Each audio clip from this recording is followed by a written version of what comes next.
सर्वांना माझा नमस्कार. मी Harshali Bhandari from COEP college. गेल्या मागच्या 3 ते 4 वर्षापासून ही काउन्सिलिंगची प्रोसेस करत आहे, ज्याच्यामध्ये मागील 4 वर्षांमध्ये मोर दॅन 4 to 5 लाख स्टुडंट्सला या डिटेल्ड काउन्सिलिंग प्रोसेस आणि इंजिनिअरिंग ॲडमिशनमध्ये गाईड केलेलं आहे. तर आजच्या व्हिडिओमध्ये आपण जाणून घेणार आहोत महाराष्ट्र लेवलला होणारे इंजिनिअरिंगचे कॅप राउंड्स आणि कॅप ॲडमिशनच्या डिटेल्ड प्रोसेसबद्दल. तर सुरुवात करूया सर्वात पहिल्या गोष्टीपासून, जी की असणार आहे आपलं ऑनलाईन रजिस्ट्रेशन. तर कुठल्याही राऊंडला बसायच्या आधी किंवा कुठल्याही ॲडमिशन प्रोसेसला बसायच्या आधी सर्वात इम्पॉर्टंट स्टेज जी असते ती असते आपली ॲप्लिकेशन प्रोसेस, म्हणजेच ऑनलाईन रजिस्ट्रेशन प्रोसेस.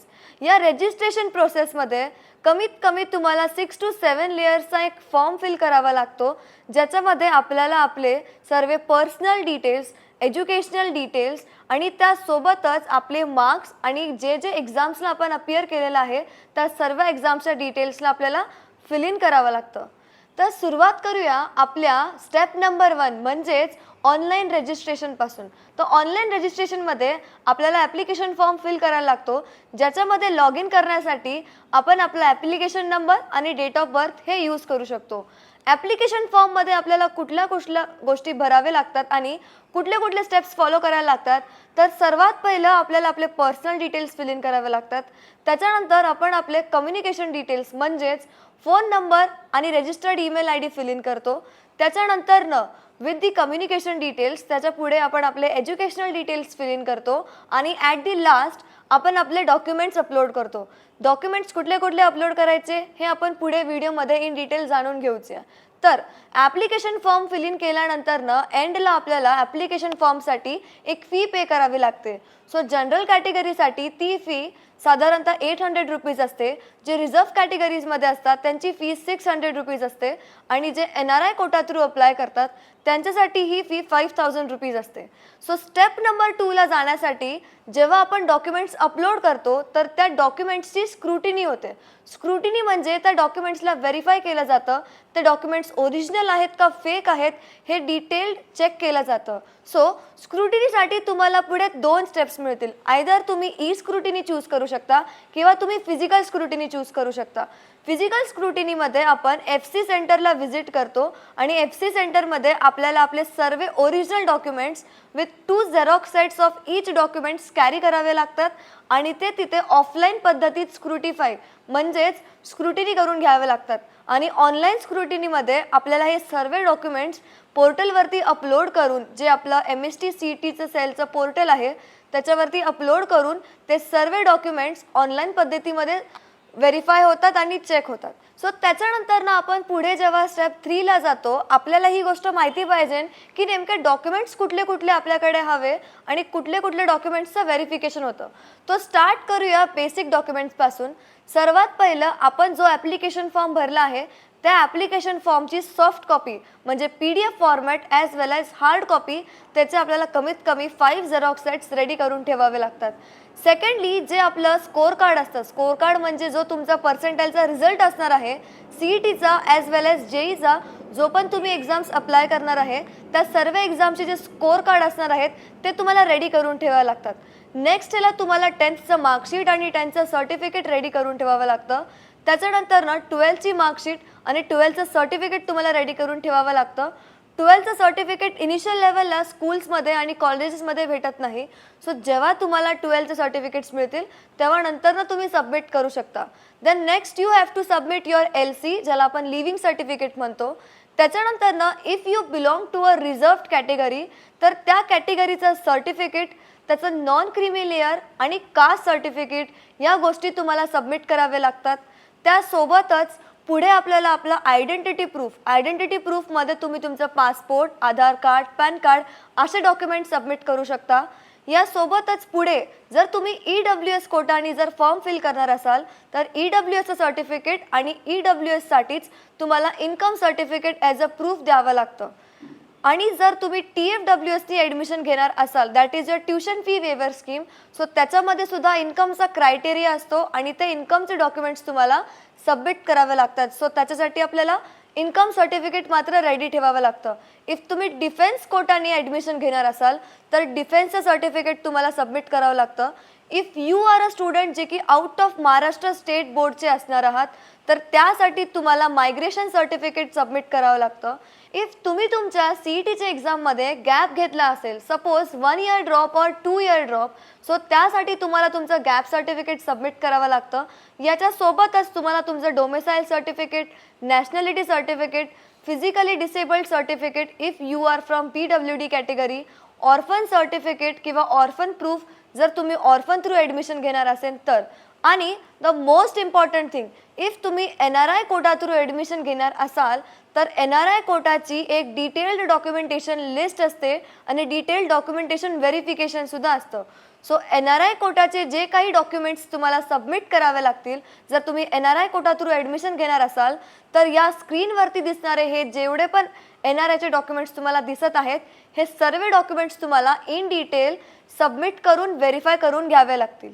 तर ही होती एक complete list of all the documents जे तुम्हाला CETसाठी पुढे कॅप राऊंडच्या प्रोसेससाठी रेडी करून ठेवावे लागतील. आणि या डॉक्युमेंटचं डिटेल्ड व्हेरिफिकेशनसाठी तुम्हाला डिटेल्ड स्क्रुटिनीसाठी जर तुम्हाला काहीही मदत लागली तर खाली दिलेल्या नंबरवरती काउन्सिलिंगसाठी मात्र नक्कीच कॉन्टॅक्ट करा.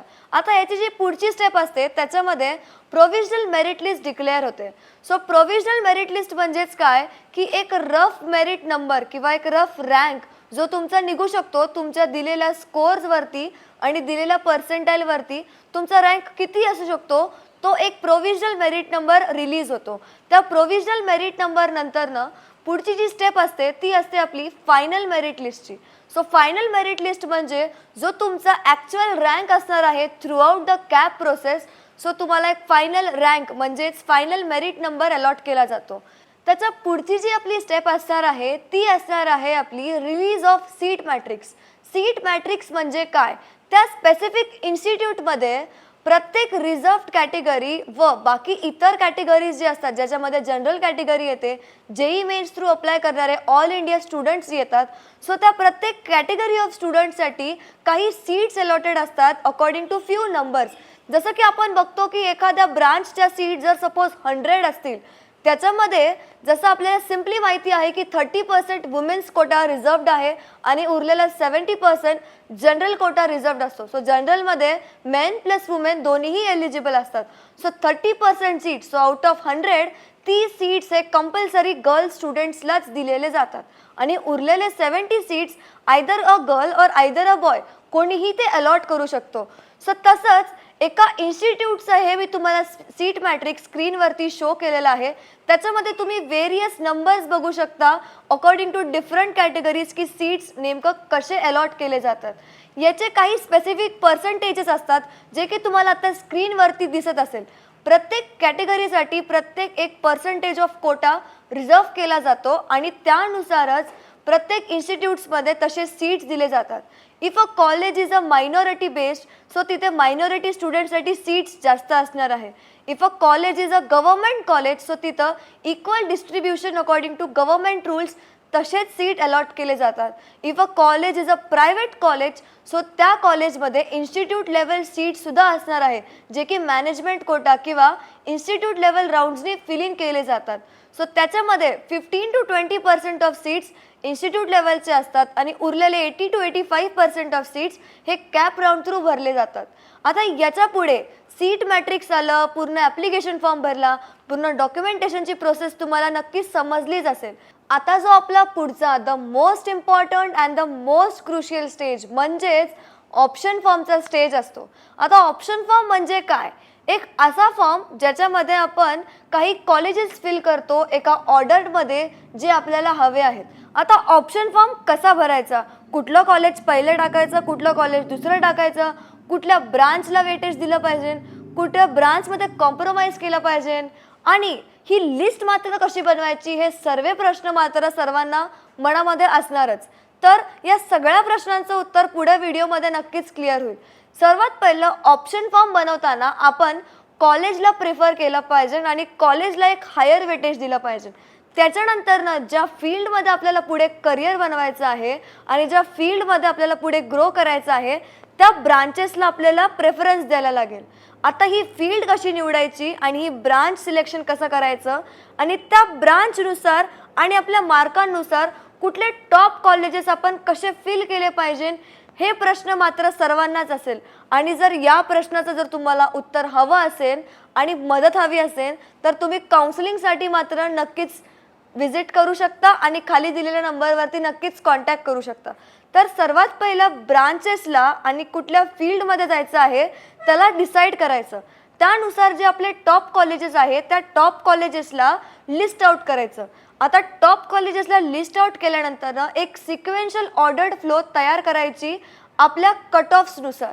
सो जे मागच्या वर्षी क्लोज झालेले कट ऑफ्स आहेत, जसं आपण बघू शकतो या वर्षीचे जे CETचे पेपर्स होते ते मॉडरेट टू हार्ड लेवलमध्ये आलेले आणि जे मागच्या वर्षीचे जे पेपर्स होते तिथं इझी टू हार्ड असे लेवलचे पेपर्स होते.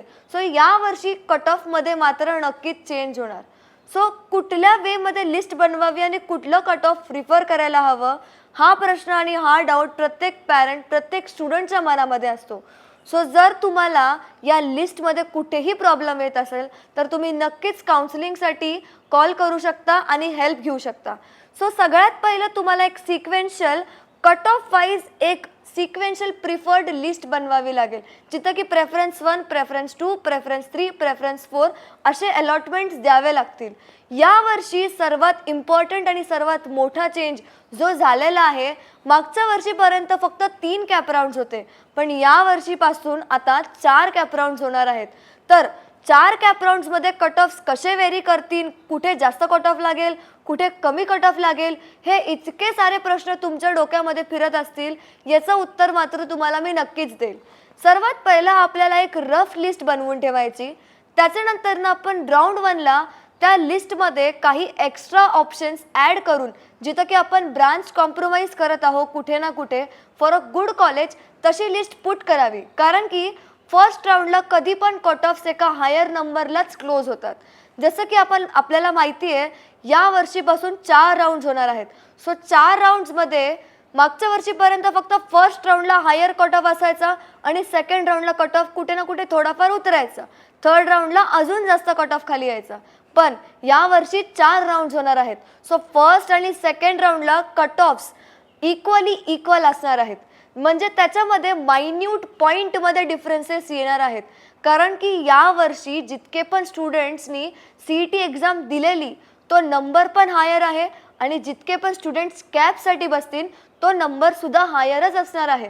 त्यामुळेच गव्हर्नमेंटनी हा असा डिसिजन घेतला आहे की 3 कॅप राऊंडच्या जागी आपण 4 कॅप राऊंड करावे, ज्याच्यामध्ये अलॉटमेंट सर्वांना मिळेल आणि कट ऑफ्समध्ये मात्र नक्कीच एक हायर अमाऊंट ऑफ चेंजेस येणार आहेत कम्पेअर्ड टू लास्ट इयर्स. आता या कट ऑफ्सला कसं ॲनालाइज करावा, आपली लिस्ट कशी बनवावी. आपल्याला जर 70 to 90च्या मध्ये जर मार्क्स आलेले असतील, जे की ऑलमोस्ट खूप साऱ्या ॲव्हरेज स्टुडंट्सला आलेले आहेत, तर आपल्याला टॉप कॉलेज मिळेल का, पाहिजे ती ब्रांच मिळेल का, या सर्व प्रश्नांचं उत्तर मी तुम्हाला काउन्सिलिंगमध्ये देईल आणि टॉप कॉलेजमध्ये मात्र प्रत्येकाचं सिलेक्शन होईल याची माझ्याकडून प्रत्येकाला गॅरंटी आहेच. आता पुढची जी स्टेप असणार आहे, राऊंड 1मध्ये आपण एक कॉलेजची लिस्ट टाकणार आहोत. त्याच्यामध्ये सेट्स ऑफ प्रेफरन्सेस आपण फिल करणार आहोत. टोटल आपण 300 ऑप्शन्स फिल इन करू शकतो. एका सेफ साईडला कमीत कमी 50 to 150 ऑप्शन्स आपण फिल करायलाच हवे, जे की गव्हर्नमेंटसुद्धा आपल्याला सजेस्ट करतं according to government rules and regulations, which gives you a safer side and a higher chances to get into better college. तर सर्वात पहिला आपण हे फॉर्म फिल करायचा आणि फॉर्म फिल करताना जी आपण सिक्वेन्समध्ये फिल करत आहोत 1 2 3 4 5 6 ते number of sequence and number of rank matter करतात. जर आपण एखादं कॉलेज नंबर 1ला फिल केलेलं आहे भीतीच्या नादात आणि जर ते कॉलेज आपल्याला अलॉट झालं इफ इन केस फर्स्ट किंवा सेकंड राऊंडलाच, तर आपण पुढच्या राऊंड 3 आणि राऊंड 4ला पार्टिसिपेट करू शकत नाही. सो जी आपली प्रेफरन्स किंवा अलॉटमेंट नंबर 1 असणार आहे ती कधी पण अशीच ठेवावी ज्याचा कट ऑफ आपल्या मार्कांहून खूप जास्त असणार आहे. कारण की जर आपल्याला पहिलं अलॉटमेंट लागलं तर आपल्याला ते अलॉटमेंट कंपल्सरी घ्यावं लागतं आणि आपण पुढच्या राऊंड्सला बसू शकत नाही. इफ इन केस आपल्याला अलॉटमेंट 1 नाही लागलं आणि बाकी कुठलेही अलॉटमेंट लागलं तर आपल्याकडे 2 ऑप्शन असतात. एक ऑप्शन असतो फ्रीचा, एक ऑप्शन असतो बेटरमेंट और फ्लोटचा. तर फ्रीजचा ऑप्शन म्हणजे काय? फ्रीज म्हणजे जी अलॉटमेंट तुम्हाला लागलेली आहे सपोज तुम्हाला VIT मध्ये CS हे अलॉटमेंट लागलेली आहे आणि जर तुम्हाला ते घ्यायचं आहे, if you are happy with it आणि तुम्हाला जर ते घ्यायचं आहे तर तुम्ही फ्रीज करणार. फ्रीज करायसाठी सर्वात पहिलं तुम्हाला एक डिक्लेरेशन फिल करावं लागतं. त्याच्यानंतर जे तुमचं स्क्रुटिनी असतं ते कंप्लीट करावं लागतं. जी तुमची कन्फर्मेशनची फीज आहे ती पे करावी लागते आणि त्या इन्स्टिट्यूटला रिपोर्ट करून जे बाकीच्या डिटेल्स आहेत जसं की ऑफलाईन डॉक्युमेंट सबमिटेशन आणि ऑफलाईन तुमचं ॲडमिशन कन्फर्मेशन या सर्व गोष्टी तुम्हाला कन्फर्म कराव्या लागतील. आता इफ तुम्हाला जी अलॉटमेंट लागली आहे ती तुम्हाला नको आहे आणि तुम्हाला पुढच्या राऊंडमध्ये पार्टिसिपेट करायचं आहे तर तुम्ही बेटरमेंटचा ऑप्शन चूज करायचा. बेटरमेंटचा ऑप्शन चूज करताना तुम्हाला 1000 ची फीस पे करावी लागते ज्याच्या थ्रू तुम्ही पुढच्या राऊंड्सला पार्टिसिपेट करू शकता आणि जे तुम्हाला कॉलेज आता अलॉट झालेलं आहे तुम्हाला ते अलॉटमेंट निघून तुम्ही पुढच्या राऊंडसाठी ॲप्लिकेबल होता. इफ इन केस पुढच्या राऊंडला तुम्ही कुठल्याच वरच्या कॉलेजच्या कट ऑफमध्ये फिट नाही झाले, जे तुम्हाला राऊंड 1 किंवा राऊंड 2 किंवा आदल्या राऊंडला जे अलॉटमेंट तुम्हाला लागलेलं ते सेम अलॉटमेंट तुम्हाला पुढच्या राऊंडला परत लागू शकतं. इफ इन केस जे वरचे जे लिस्ट होते कॉलेजेसचे जर ते तुम्हाला नाही लागले, जर तुम्ही त्यांच्या कट ऑफमध्ये नाही फिट झाले तर तुम्हाला परत आधीचं कॉलेज मिळू शकतं. म्हणून ती मनातली भीती सर्वात पहिली काढावी. आणि माझ्या हिशोबाने आणि माझ्या पास्ट एक्सपिरियन्सेसनी राऊंड 1 आणि राऊंड 2चा कट ऑफ कुठे ना कुठे हायर रेंजेसला क्लोज होतील आणि राऊंड 3 आणि राऊंड 4 मध्ये आपण एका टॉप कॉलेजला इझिली टार्गेट करू शकतो आणि पुणे, मुंबई आणि महाराष्ट्रात जितके पण टॉप सिटीज आहे तिथं बेस्ट कॉलेज घेऊ शकतो.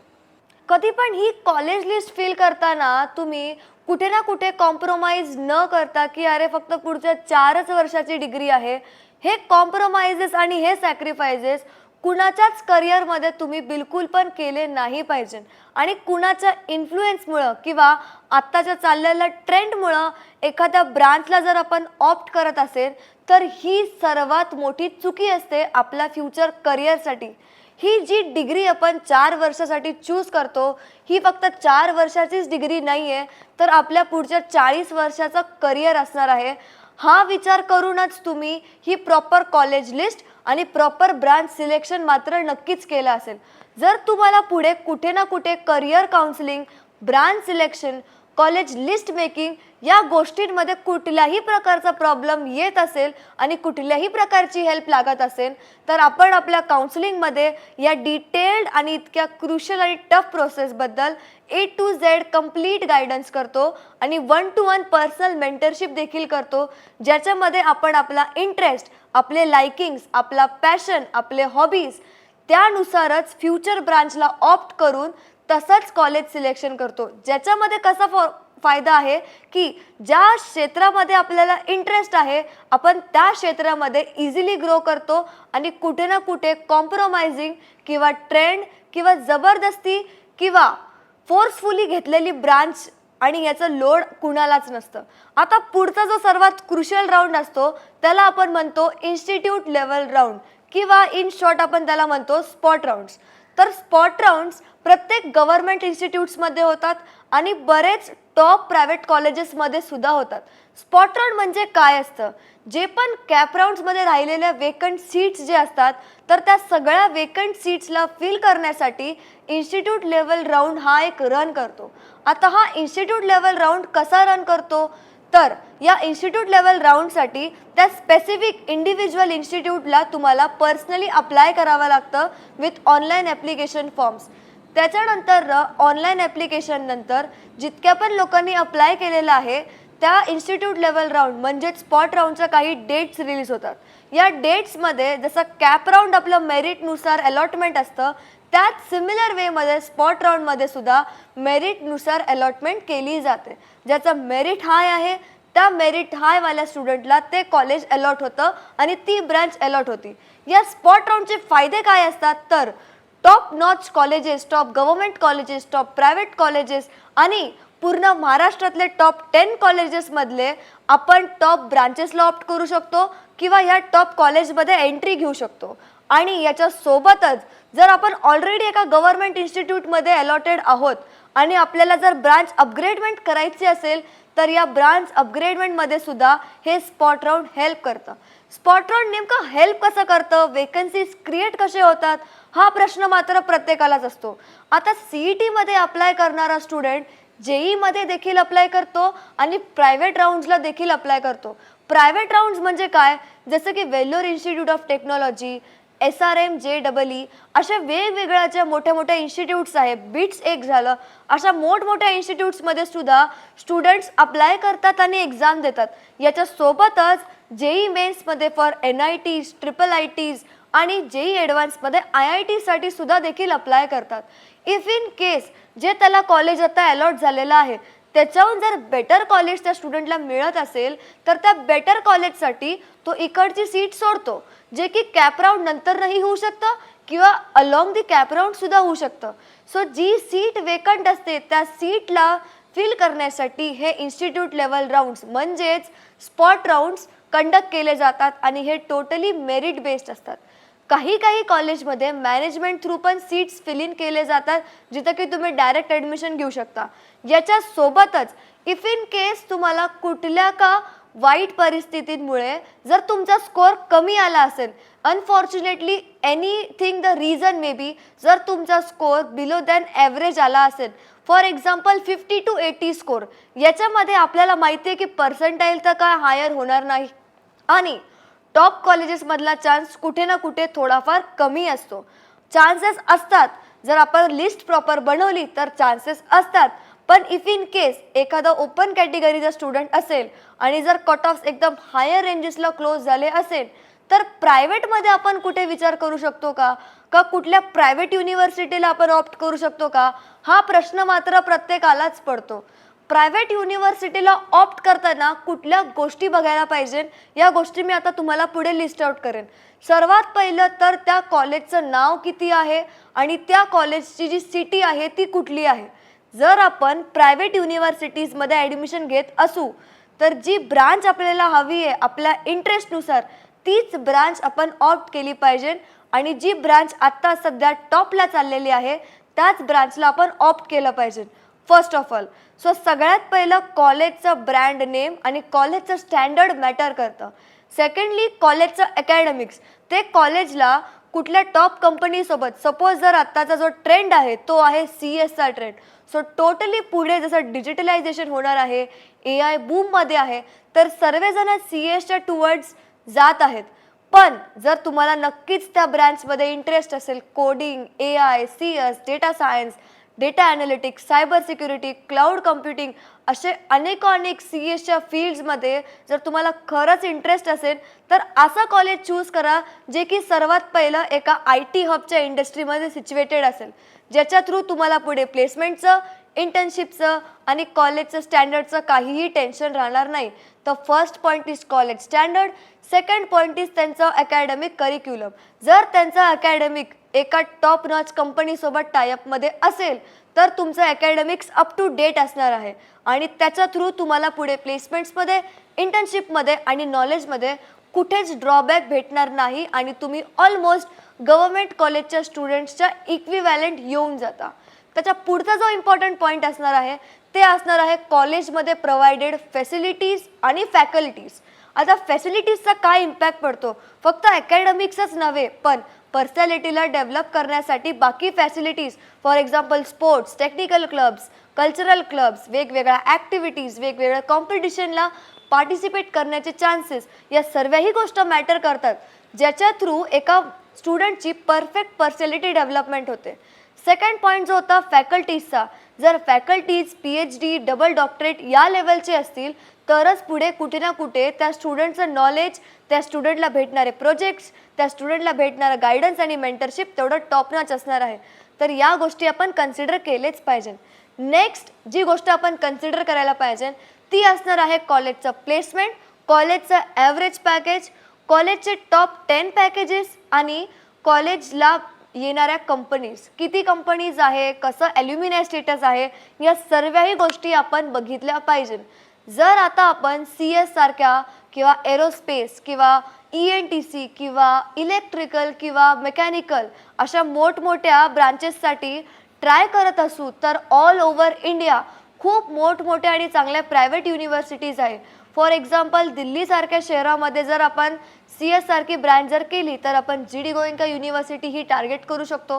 कारण की त्या युनिव्हर्सिटीमध्ये ज्या सर्व फॅसिलिटीज मी मेन्शन केलेल्या आहे त्या सर्व तिथं आहेत. त्याच्यासोबतच एक्स्ट्रा फॅसिलिटीज आजकाल बऱ्याच इन्स्टिट्यूट्समध्ये चालू झालेल्या आहेत, ज्याच्यामध्ये कंपनीचे इंटर्नशिप सर्टिफिकेट्स, ट्रेनिंग सर्टिफिकेट्स, वेगवेगळे सर्टिफिकेशन, फॉरेन एक्सचेंज प्रोग्राम असेच अनेक फॅसिलिटीज प्रोव्हाइड केले जातात. तर साऊथ साईडलाही देखील आपण टार्गेट करू शकतो. फॉर एक्झाम्पल बेंगलोर सिटी, आपण पुणे मुंबई सारखे मोठे शहर टार्गेट करू शकतो if you are opting for CSIT branch, कारण की IT हब या लोकेशन्समध्ये सिच्युएटेड आहे. याच्यासोबतच ब्रांचनुसार आपण त्या हिशोबाने प्रायव्हेट इन्स्टिट्यूट निवडायला पाहिजे. हे कधी केलं पाहिजे जर आपला स्कोर कमी असेल आणि करिअरमध्ये कॉम्प्रोमाइज नसेल करायचं तरच. आता पुढचा जो इम्पॉर्टंट पार्ट असतो, ही जी इतकी मोठी हेक्टिक प्रोसेस आहे, या हेक्टिक प्रोसेसमध्ये तुम्हाला A पासून ते Z पर्यंत इन डिटेल्ड 2 to 3 मंथ्सच्या या क्रुशियल प्रोसेसमध्ये जर डिटेल्ड गायडन्स हवा असेल, ज्याच्यामध्ये सुरुवात आपण करिअर गायडन्सपासून की फील्ड कुठली आवडते, ब्रांच कुठली ऑप्ट करायची आहे आणि कॉलेज कुठले टॉप आपल्याला भेटू शकतात, त्याच्यानंतर डॉक्युमेंट व्हेरिफिकेशन ते CET सेलच्या अगोदरच करवून घेणे, जिथं पुढे आपल्याला कुठल्याही प्रकारचा प्रॉब्लेम फेस नाही करावा लागणार. Let it be a NRI document और अ डिफेन्स डॉक्युमेंट और अ नॉर्मल कॅटेगरी डॉक्युमेंट और अ रिझर्व्ड कॅटेगरी डॉक्युमेंट. प्रत्येक डॉक्युमेंटचं डिटेल्ड स्क्रुटिनी आणि डिटेल्ड व्हेरिफिकेशन मात्र नक्कीच होतं. त्याच्यानंतर जी तिसरी गोष्ट आहे, जे आहे A to Z detailed updates आणि GRs ऑफ CET सेल. जसं की आपण बघू शकतो यावर्षी इतका मोठा चेंज CET सेलनी केलेला आहे, ज्याच्यामध्ये 3 नाही पण 4 राऊंड्स आहेत. याच्याहून मोठा चेंज कुठलाच नसू शकतो. याचा सर्वात मोठा इम्पॅक्ट पडणार आहे आपल्या कट ऑफ्सवरती आणि आपल्या अलॉटमेंटवरती. तर त्यानुसार आपण कुठले कॉलेजेस कुठल्या सिक्वेन्समध्ये फिल करायला हवे आणि कुठल्या कॉलेजेसला टार्गेट करायला हवं, ज्याच्या थ्रू आपण टॉप कॉलेजमध्ये आपलं सीट बुक करू शकतो आणि ॲडमिशनची गॅरंटी घेऊ शकतो. जर तुम्हाला या इतक्या टफ प्रोसेसमध्ये डिटेल गायडन्स हवा असेल आणि डिटेल हेल्प हवी असेल आणि ॲडमिशनची डिटेल्ड गॅरंटी हवी असेल तर तुम्ही काउन्सिलिंगसाठी नक्कीच ऑप्ट करू शकता. खाली दिलेल्या नंबरवरती कॉल किंवा व्हॉट्सअप हे दोन्हीही करू शकता, ज्याच्या थ्रू मी स्वतः Harshali Bhandari, I am a COEPN. So तुम्हाला कंप्लीट प्रोसेसमध्ये इन डिटेल गायडन्स आणि in detail mentorship plus complete list मेकिंगसुद्धा प्रोव्हाइड केलेली जाणार आहे. याच्यासोबतच जर तुम्हाला प्रायव्हेटमध्ये जायचं असेल तर without donation, without a single penny तुम्ही टॉप कॉलेजेसमध्ये प्रायव्हेटमध्ये कसं ॲडमिशन घेऊ शकता, याचासुद्धा तुम्हाला डिटेल्स गायडल आणि डिटेल्ड काउन्सिलिंग मात्र नक्कीच दिली जाईल. तर या महाराष्ट्र लेवलच्या CET एक्झाममध्ये आणि पुढे जाणाऱ्या इंजिनिअरिंग प्रोसेसमध्ये कुठल्याही प्रकारची हेल्प लागली तर नक्कीच कॉन्टॅक्ट करा. मी तुमच्या हेल्पसाठी ऑलवेज अवेलेबल राहील. Thank you so much. असेच जर अजून एज्युकेशन रिलेटेड व्हिडिओज जर तुम्हाला हवे असतील आणि डिटेल्ड गायडन्स हवा असेल विथ अ ट्रस्टफुल बॅकग्राऊंड आणि trustful support with no scams आणि नो फेक प्रॉमिसेस, असंच जर तुम्हाला पुढे एज्युकेशन रिलेटेड गायडन्स हवा असेल तर नक्कीच कॉन्टॅक्ट करा आणि माझं YouTube channel, Insta ID follow, like आणि शेअर मात्र नक्कीच करा. Thank you so much. भेटूया पुढे अशाच वेगवेगळ्या व्हिडिओजमध्ये.